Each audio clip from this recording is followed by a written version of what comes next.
हे राम, शुद्ध संबित और कलना से रहित जो चिन्ह मात्र आत्म सत्ता है वही तत्व है।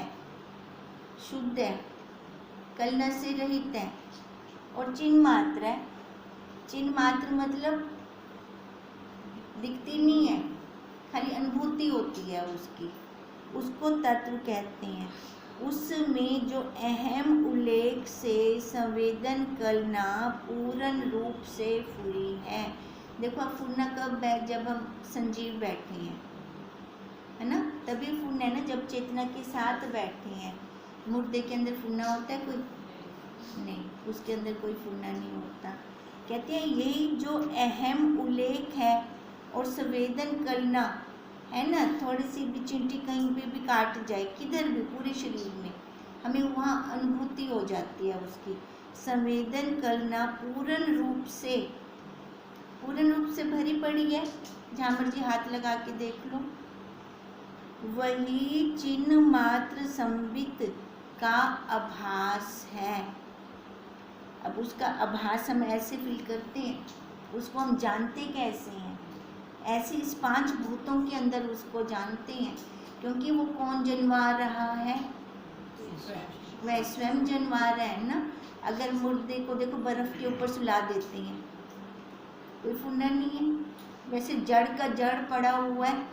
अब कहते हैं इस जड़ के अंदर वो चेतन हमें बता रहा है, एक एक इंद्रिय के विषय को बता रहा है।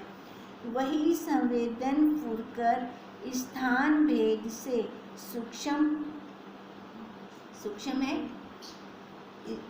देखो अब स्थान भेद से सूक्ष्म क्या समझ रहे हैं हम इससे? स्थान भेद से सूक्ष्म यानी वो स्थानों में नहीं आता, है ना, हर जगह है स्थान भेद से सूक्ष्म वो सत्ता। अब शरीर के साथ मैं यहाँ हूँ ना, पर अपने सूक्ष्म रूप से सब जगह पे हैं हम। तभी हम कह रहे थे ना उस दिन भी, अपने अंदर जो प्रकाश पुंज है ना, अपने अंदर इतनी पावर है, हम उसको बाहर निकाल सकते हैं। उस प्रकाश पुंज को जिसके कारण ये शरीर बैठा है, उस प्रकाश पुंज को हम बाहर भी अपने सामने खड़ा कर सकते हैं। उसके लिए एकाग्रता चाहिए, तप का बल चाहिए, फिर जाके हमारे ऐसी अनुभूतियाँ होती हैं। फिर हमें कहते हैं वही संवेदन फुरकर स्थान भेद से सूक्ष्म स्थूल और मध्य भाव को प्राप्त हुआ है तो सूक्ष्म, पर अब वो कैसे प्राप्त, हम कैसे स्थूल वाले बन गए? स्थूल वाले बन गए ना, ये नाम रूप आकार को हमने दृढ़ कर दिया है।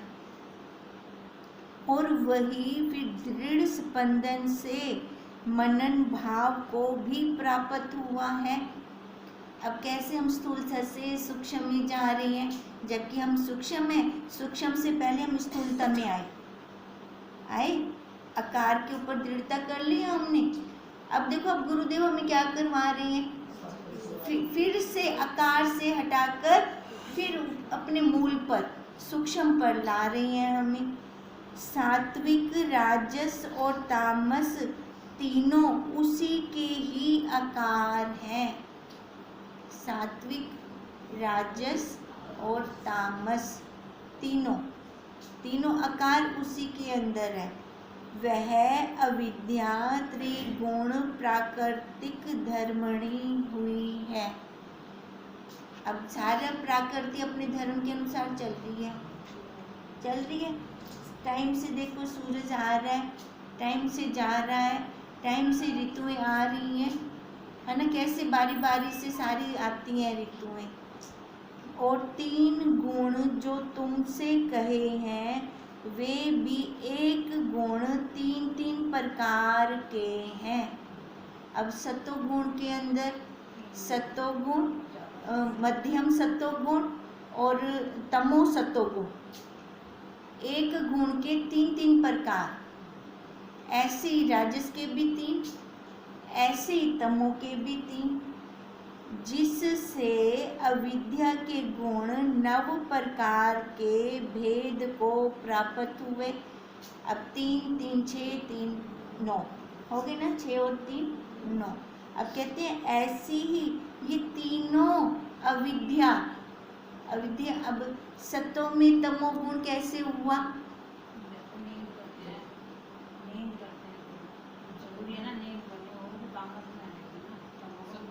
सतों में तमोगुण कैसे हुआ? सतों में तमोगुण ये हुआ, कर तो मैं परमार्थ का काम रही हूँ, पर उसमें भी है मन की इच्छा, चार लोग देखें, दिखा के कर रही हूँ, है ना, है तो परमार्थ का काम। हाँ, उसमें विचार के आगे मेरी वाहवाही हो, ऊपर से बोल रही है बिना ना, पर अंदर से इच्छा है, विचार को पता चल जाए, मेरी वाहवाही हो भी, इसने इतना दान किया, इसने इतना भंडारा कर दिया, इसने जो कुछ मर्जी, ये सत्तों में तमोगुण है। ऐसी सबके अंदर है ये तीन तीन प्रकार के। कहते हैं इससे क्या हुआ? अविद्या के गुण 9 प्रकार के भेद को प्राप्त हुए। जो कुछ तुमको दृश्य भासता है वह अविद्या के 9 गुणों में ही है। जितना हम देख रहे हैं ना, गुणों में ही है।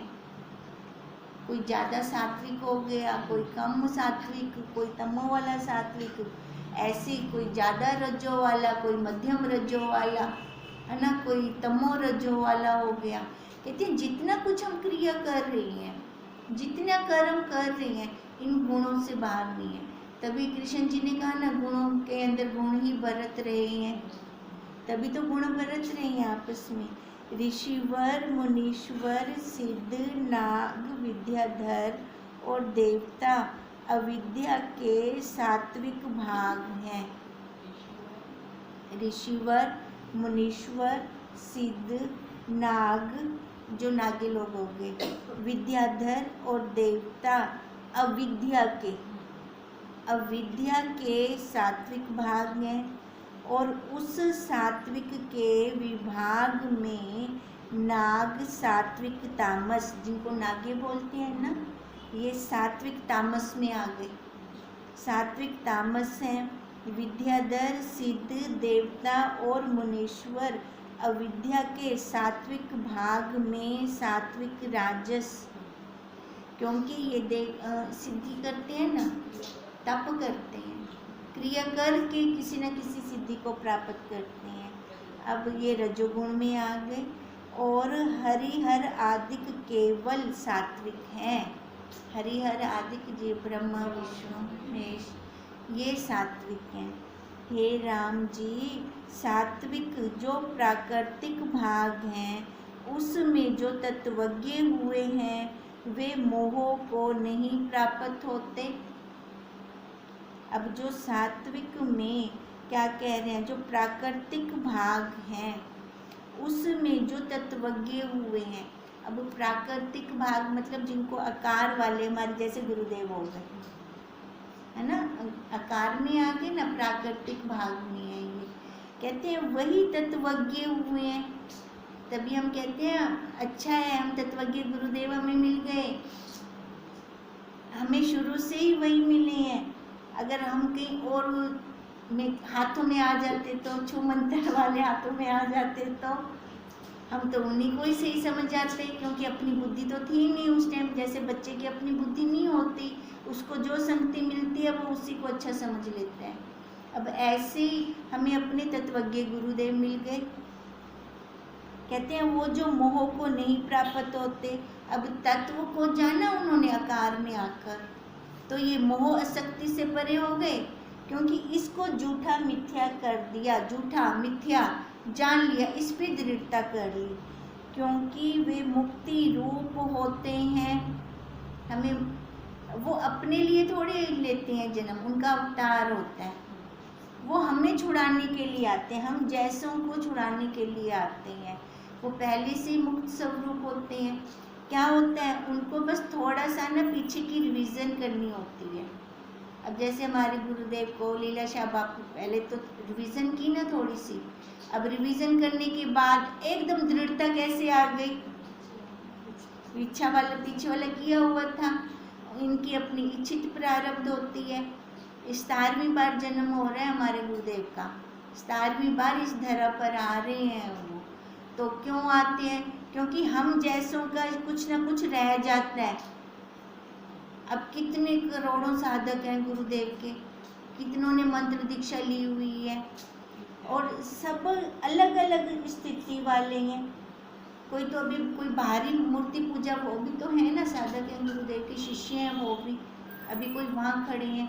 तो ये उतनी बार जन्म लेकर कोई जैसे आगे, हम जैसे अब विचार की क्लास में बैठे हैं, अब ये हमारी लास्ट क्लास है, अब यहाँ पर हमारा अपना पुरुषार्थ चलना है।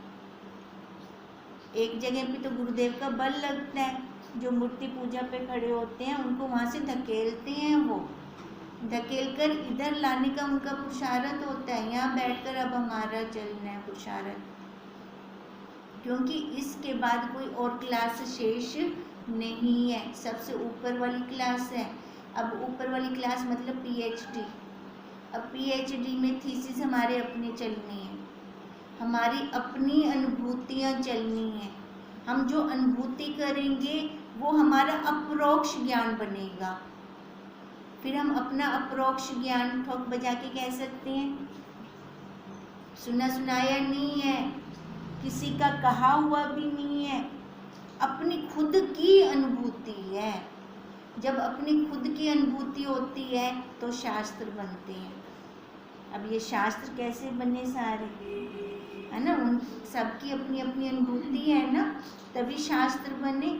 अब इसको हम पीएचडी कहते हैं। फिर अपने थीसिस लिखे ना उन्होंने, अपनी अनुभूतियों को लिखा उन्होंने।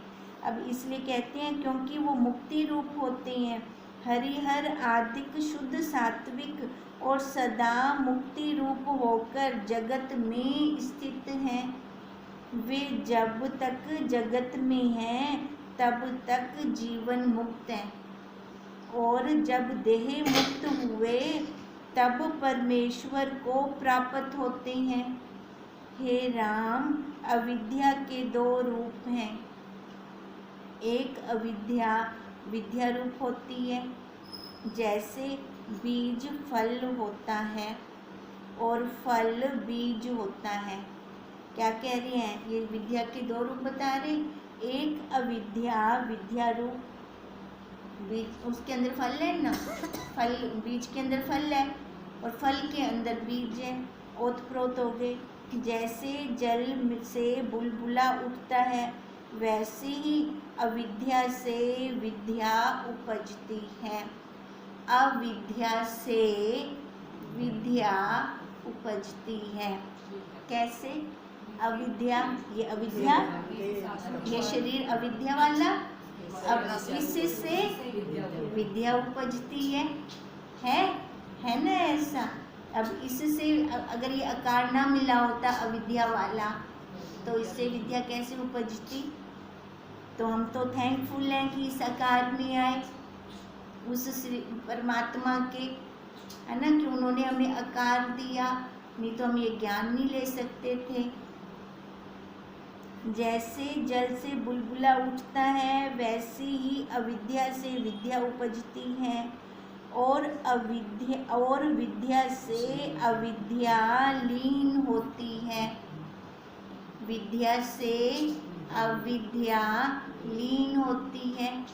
हम इसलिए कहते हैं भगवान जी का लय चिंतन, लय भगवान जी का लय और जीव का लय चिंतन, इसलिए क्योंकि हमने उसको चिंतन कर करके लय किया कि मैं देह नहीं हूँ, मैं माँ नहीं हूँ, मैं पत्नी नहीं हूँ, मैं बहन नहीं हूँ। ये हमने चिंतन किया पहले, तेल धारावती वृत्ति चलाई। अब जब ये वृत्ति चलती है तो देखो कोई भी परिस्थिति आती है, ला माँ बन दी पी, ला तो पत्नी बन दी पी। अब ये कब आता है? जब हमारा चिंतन चलता है। तो उसी टाइम परिस्थिति गई, कहाँ गई पता ही नहीं, जहाँ से आई थी वहाँ चली गई, वापस चली गई वहाँ पे। अब कहते हैं विद्या से अविद्या लीन होती है। जैसे काष्ठ से अग्नि उपजकर काष्ठ को जलाती है, लकड़ी से अग्नि उपजी और लकड़ी को ही उसने जला दी, ऐसे ही अविद्या से विद्या उपजी और अविद्या को ही लय कर दिया, उसको ही खत्म कर दिया। वैसे ही विद्या अविद्या से उपजकर अविद्या का नाश करती है। वास्तव में सब चिदाकाश है। घुमा फिरा कर फिर वहाँ ला रहे हैं। वास्तव में सब वही है, उसके अलावा कुछ दूसरा है नहीं। चाहे अविद्या है चाहे विद्या है, सारा वही है।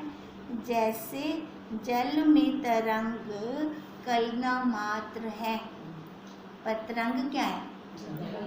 जल ही तो है। वैसे ही विद्या अविद्या की भावना मात्र है। अविद्या की अपेक्षा से हमने विद्या ली, विद्या की अपेक्षा से अविद्या ली, है ना, और एक दूसरे की अपेक्षा से लिया हमने जो भी लिया। इसको त्याग कर शेष आत्म सत्ता ही रहती है। अब ये दोनों कौन जनवा रही है? विद्या भी अविद्या भी, वही वो साक्षी जनवा रहे हैं ना। तो इसका मतलब मैं क्या हुआ? मैं साक्षी, न विद्या न अविद्या, दोनों को जानने वाला हूँ। ना मैं दुख हूँ ना मैं सुख हूँ, दोनों को देखने वाला हूँ। अब अगर हम दोनों को देखते हैं तो दोनों से अलग हो गए। अब दोनों से अलग वारे न्यारे हो गए। अब जो वारे न्यारे हैं तो वही तो हम हैं, वही तो हम हैं। पर हमें ये समझ नहीं आती बात। हमें सत में मैं हूँ, सत में मैं हूँ, दोनों में मैं हूँ, संग में हूँ और संग भी मैं हूँ। अविद्या और विद्या आपस में प्रतियोगी हैं। जैसे तम और प्रकाश, अंधेरा भी तो वो है, प्रकाश वो है ता। अंधेरा है अपनी हिम्मत है, अपने बनते दिखावे नहीं दिखा सकता, वो भी तो उसी ने बनाया। इससे इन दोनों को त्याग कर आत्म सत्ता में स्थित हो। विद्या और अविद्या कल्पना मात्र है, ये हमने कल्पना कर दी, विद्या की भी अविद्या की भी। विद्या के अभाव का नाम अविद्या है। विद्या के अभाव, अब जब हमें ज्ञान नहीं है तो अविद्या तो है ही है ना। जब ज्ञान नहीं है, इस शरीर को सत्य मानी बैठे हैं, तो वो अविद्या तो है ही है। और अविद्या के अभाव का नाम विद्या है। मतलब दोनों में से एक चीज रहेगी, चाहे विद्या रहे चाहे अविद्या रहे। यह प्रतियोगी कल्पना मिथ्या है। अब देखो इस कल्पना को भी मिथ्या कर दिया।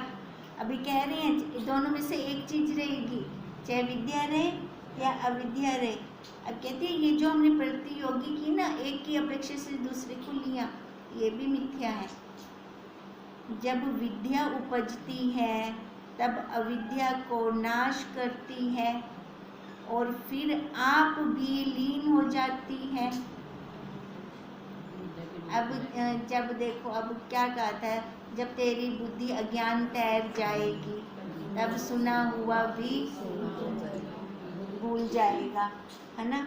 अब देखो पहले तो लिया ज्ञान, फिर उसके बाद दृढ़ता इतनी हुई, अब ज्ञान को भी कौन भार अपने सिर के ऊपर रखे, वो भी तो भार बोझ है ना, वो भी खत्म हो गया। फिर क्या रह गया? अपना स्वरूप, बस सबसे आसान। हाँ, सिर से टली बोला, हाँ लगता है, सही बात है। अब देखो वही अपने स्वरूप तो इतना सरल, उसमें तो कुछ भी नहीं है, वही अपने सहज स्वभाव के साथ। जैसे काष्ठ से उपजी अग्नि काष्ठ को जलाकर आप भी शांत हो जाती है।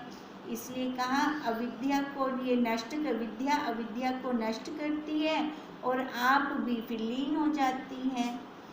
उससे जो शेष रहता है वह अनिवर्चनीय पद सर्वव्यापी है, जो दोनों को बता रहा है। अनुभव है अपना, और कुछ है ही नहीं, दिखा ही नहीं सकते। क्या दिखाएं? दिखा सकते हैं ना, अविद्या वाले सिंह है ना विद्या वाले सिंह है। कोई हेकता आवेंदे सिंह नहीं, दोनों को ही नहीं दिखा सकते हैं हम, है ना। तो कहते हैं वो सर्वव्यापी है, तभी वो सर्वव्यापी है क्योंकि एक एक अंतःकरण के अंदर वही तो बैठा है। 84 लाख अंतःकरणों को मिलाकर उसी का एक बना, तभी हमारी टेलीपैथी चलती है तो वही एक सत्ता। एक के मन के भाव किसी के प्रति उठ रही हैं तो दूसरी जगह पहुंच जाते हैं, अपने आप पहुंचते हैं। अगर शुद्ध बर्तन है ना तो पहुंचते हैं, अंतःकरण साफ है, पहुंच जाता है। कहते हैं जैसे वट बीज में पत्र, शाखा, फूल, फल और पत्ते होते हैं, वैसे ही सब में एक अनुस्यूत सत्ता व्यापक है। एक बीज के अंदर पूरा वृक्ष है, छिपा हुआ है, पर दिखता है बीज के अंदर? नहीं दिखता। अब देखो, उस बीज से वृक्ष बना, वृक्ष से फल बना, फल के अंदर फिर से वो बीज आ गया, अखंड मंडलाकार चल रहा है, चल रहा है। वो बीज क्यों आया? क्योंकि सब भूल गया से सबको याद नहीं मिलता बीजो वृक्ष में ही बीज तो बने, हम बीज तो छुप गया, वृक्ष आ गया, हम बीज को भूल गए, उस आकार को पकड़ लिया, फिर से हमें वो याद करवाने के लिए फिर बीज बनकर आ गया। भी हमारा जो बीज है ना उसकी तरफ हमारी दृष्टि जाए, इस वृक्ष की तरफ दृष्टि ना हो। पर हमारा कहाँ होता है, वृक्ष को ही सच्चा मान लेते हैं। अब फिर से गुरुदेव बीज निकाल रहे हैं बाहर। वही ब्रह्म तत्व सर्वशक्तिमान है, वही बीज, वही सत्ता, वही सर्वशक्तिमान है, उसी से सब शक्तियों का स्पंदन है। अब बीज को ही देते हैं ना, जहाँ पे भी बीज लगा दें, पानी, खाद, जो कुछ मर्जी, उसी बीज को ही देंगे, वहीं से ही निकलेगा। अब जो ऊपर टहनियाँ निकल आई, पत्ते निकल आए, शाखाएं, जितना कुछ मर्जी, चाहे फल भी लग गया, फिर भी पानी कहाँ देते हैं? मूल में, वहाँ देते हैं ना, वहीं देते हैं, ऊपर तो नहीं देते। अब यही मूल के लिए महावाक्य पानी है, ये उसके लिए महावाक्य दे रहे हैं। अगर वो पुष्ट होगा ना मूल, तब ये ऊपर वाला भी पुष्ट होगा, सही सही होगा, ऊपर वाला भी आकार के साथ व्यवहार हो जाएगा। पर हम रुकेंगे नहीं कहीं पर भी, कहीं पे बंधन में नहीं आएंगे हम। इसलिए कह रहे हैं उसी से सब शक्तियों का स्पंदन है, वह आकाश से भी शून्य है। कैसे है वो? जो शून्य है ना, उससे भी अति शून्य है, खाली जगह से भी शून्य है। जैसे सूर्यकांत मणि में अग्नि होती है और दूध में घी होता है, पर दिखता है? वो प्रक्रिया में से निकलता है, फिर जाके दिखता है। कितनी प्रक्रिया होती है, ऐसी इन 5 भूतों की प्रक्रिया हो, ये शुद्धिकरण हो। अब शुद्धिकरण करके, क्योंकि हम क्या कहते हैं, इसके अंदर बहुत खजाना है, इसके अंदर बहुत खजाना है, वो खजाना निकालने के लिए पहले इसको शुद्धिकरण भी तो करना पड़ेगा। ये अलोम विलोम प्राणायाम क्यों करते हैं? ये शुद्धिकरण के लिए करते हैं कि अंदर का जो मल है ना नसों के अंदर, वो बाहर निकले, वो बाहर निकले, तभी ये अपना अंदर अंतःकरण शुद्ध होगा। शुद्ध अंतःकरण से वो ज्ञान रुकेगा, वो अपनी अनुभूति होगी। जैसे हम बोलते हैं, हम खाना खाते हैं, हमें दिखता है पूरे नसों में जाता हुआ, रस है, रस है, रस है, दिखता है वो। अगर वो ऐसे पहले ये शुद्धिकरण हुआ पड़ा होगा ना इसका, तो वो फिर अनुभूति होनी शुरू होती है, वो वाली, ये रस है, अब यहाँ पहुँच गया, अब यहाँ पहुँच गया, अब यहाँ पहुँच गया, ऐसे अनुभूति होती है। अब वो अनुभूति करने के लिए अपनी याद भी तो हो गई, भी मैं देखा ही हूँ भी, अब जा रहा है खाना अंदर, तो वो देखूँ भी कहाँ कहाँ तक पहुँच गया, किधर गया, वो याद ही ना हो, ऐसे खाते जाए फिर थोड़ी दिखेगा हमें। तभी कहते हैं वो अति सूक्ष्म है, और वैसे वो सब जगत में ब्रह्म व्यापत हो रहा है। जैसे दूध के अंदर घी है ना, ऐसे पूरी जगत के अंदर वो ब्रह्म है। अब दूध के अंदर घी छिपा हुआ है ना, प्रक्रिया करने से निकला। अब पूरे जगत में कह रही है वो ब्रह्म है। अब ये ब्रह्म निकालेगा कौन? कोई खाली स्थान तो निकालने से रहा, कोई शून्य स्थान तो निकालने से रहा। निकालेगा वही जो खाली मनुष्य शरीर में होगा। 84 लाख योनियों में इस मानव शरीर को ही क्यों महत्व दिया गया? क्योंकि खाली यही ब्रह्म को अनुभव कर सकता है और कोई योनि ब्रह्म को अनुभव नहीं कर सकती, इसलिए इसको ज़्यादा महत्व दिया जाता है। फिर इसको ज़्यादा महत्व दिया हमारे शास्त्रों ने, तो क्या हमने भी दिया? शास्त्रों का महत्व देना तो ठीक है, सुना सुनाया हो गया, हम वो परोक्ष हो गया, हमने उसका अपरोक्ष किया है ना। फायदा तो तब होगा ना हमारा कि जब हम उसका अपरोक्ष करेंगे। ये मनुष्य शरीर के लिए देवता लोग भी तरसते हैं, क्योंकि वो भी बंधन में है। जब उनके पुण्य खत्म होंगे नीचे गिराए जाएंगे। और हम अभी मनुष्य शरीर के अंदर होते हुए अपनी वैल्यू नहीं जानते। जैसे दही के मथे बिना घी ने, दूध के मथे बिना घी नहीं निकलता, वैसे ही विचार बिना आत्मा नहीं भासता। अब विचार भी तो खाली मनुष्य शरीर में होगा, है ना, और किसी शरीर में नहीं होता। जैसे अग्नि से चिंगारी और सूर्य से किरणें निकलती हैं, वैसे ही यह जगत आत्मा का किंचन रूप है।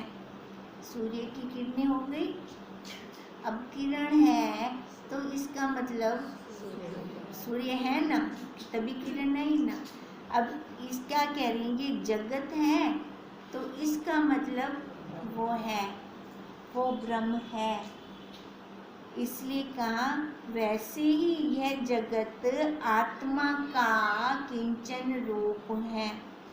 जैसे घट का नाश होने पर भी घटाकाश अविनाशी है, उसका नाश तो नहीं होता।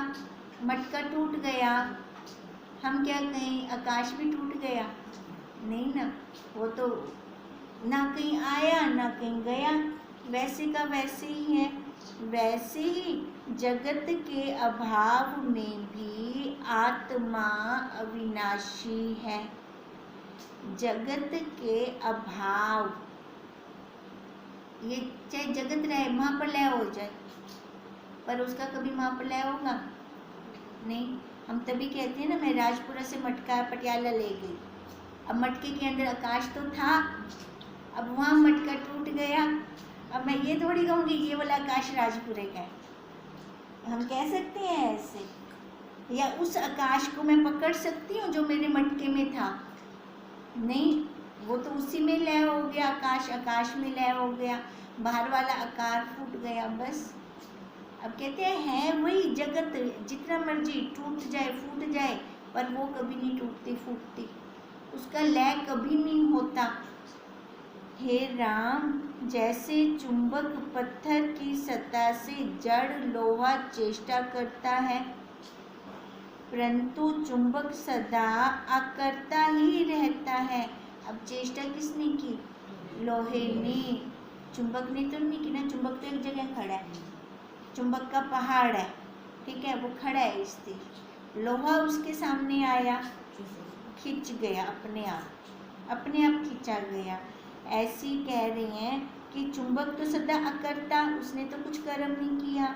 वैसे ही आत्मा की सत्ता से जगत देह आदि की चेष्टा करते हैं। आत्मा हो गया चुंबक। अब जैसे उसके सामने कोई आया, पहाड़ के सामने, तो खींचा गया ना, उसने क्रिया की। अब ऐसे ही उस आत्मा के स्थिति से ये अपनी क्रिया खुद कर रहे हैं। कैसे? कठपुतलियों की तरह नाच रहे हैं। और चेतन होते हैं, कहते हैं वैसे ही आत्मा की सत्ता से जगत देह आदि चेष्टा करते हैं और चेतन होते हैं। अब अब एक्स पड़ा, उसका अंदर एक्स, अब उसका बिंब का अंतःकरण के ऊपर प्रतिबिंब, फिर उस अंतःकरण से फिर इंद्रियों पर। जैसे हम कहते हैं सूरज ऊपर है, बाल्टियों के अंदर जल भरा हुआ है, वहाँ प्रतिबिंब पड़ा उसका सूरज का, अब उसकी परछाई दीवारों पे पड़ रही है, हो रहा है ऐसे। अब प्रतिबिंब वाला बाल्टी के अंदर जल वाला हिल रहा है, तो जो परछाई दीवार पे पड़ रही है वो भी हिल रही है, तो सूरज हिल रहा था क्या? नहीं ना। अब ऐसे वो आत्मा तो हिलती नहीं। अब जिस रंग का अंतःकरण होता है, उसके अंदर जिस रंग का पानी भरा होता है वो हिल रहा होता है, तो इंद्रियां हमारी वैसे चेष्टा कर रही होती हैं। अब गुण तो यही 3 सत्य रज और तम, इसके अंदर से ही हम चल रहे हैं। फिर कहते हैं और वो चेतन होते हैं, परंतु आत्मा सदा अकर्ता है।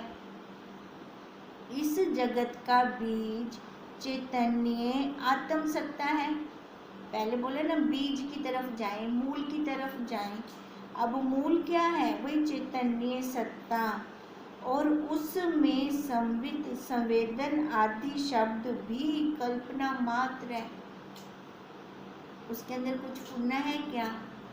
नहीं, ये हमने बनाया हुआ है, हमने ये फुरना का शब्द दिया, नहीं तो हम कैसे बखान करें उसको तो शब्दों में ला ही नहीं सकते, तो कुछ ना कुछ तो शब्द लाने पड़ेंगे उसके लिए।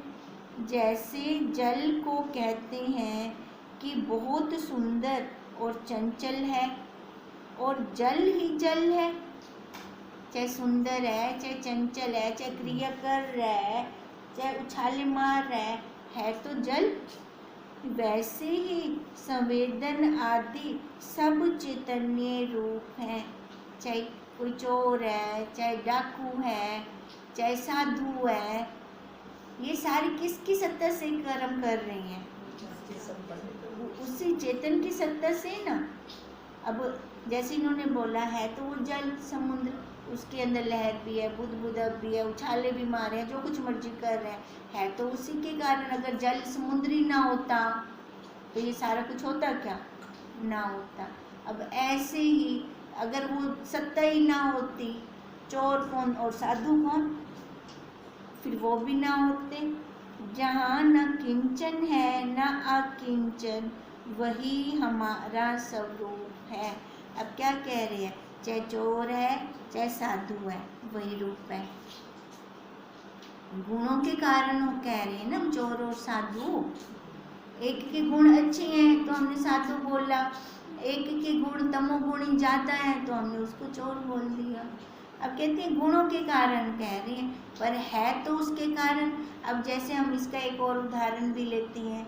अब प्रेस के अंदर विद्युत करंट है, ठीक है, अब करंट है तभी तो कपड़े को जला रही है और उसको संवार भी रही है, करंट है तभी तो संवार रही है। इससे किसकी सिद्धता हुई? वही करंट की आई ना, करंट की सिद्धता हुई ना। करंट ही ना होता तो कपड़े को जलाती ना संवारती, है ना। अब ऐसे ही मेन क्या हो गया? वो करंट, है ना। ऐसे वो करंट मतलब वो सत्ता है, वो सर्वव्यापी है, और बाकी सारे गुणों के अंदर हमारा खेल चल रहा है। अब गुणों को देखने वाले बन जाएं तो गुणातीत भी हम ही है, नहीं तो गुणातीत के को आक्सो